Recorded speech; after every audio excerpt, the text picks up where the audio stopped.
Welcome to Not Milk Never Milk. Subscribe if you're lactose intolerant. You start by preparing what the template expects and opening it now. Tap Create in Instagram, choose Templates, and pick a layout that matches your clips. Make sure your clips are vertical and trimmed to the template's timing. This prevents awkward cuts. Once loaded, replace placeholder media with your first clip and image assets.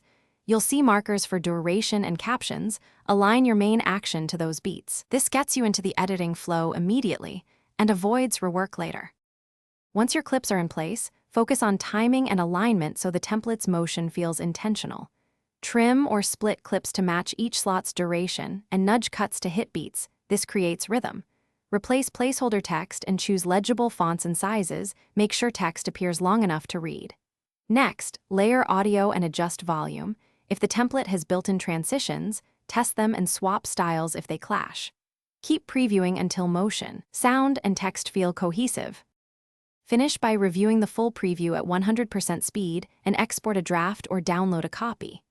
Make sure resolution is correct, captions are readable, and audio levels aren't clipping. Adjust if anything feels off.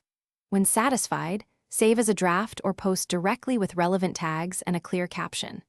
If timing or sync problems persist, retrim the offending clip and reapply the slot, or restart Instagram to clear cache. That one troubleshooting step fixes most. Thanks for watching. If this was helpful, leave a like and consider subscribing. See you next time.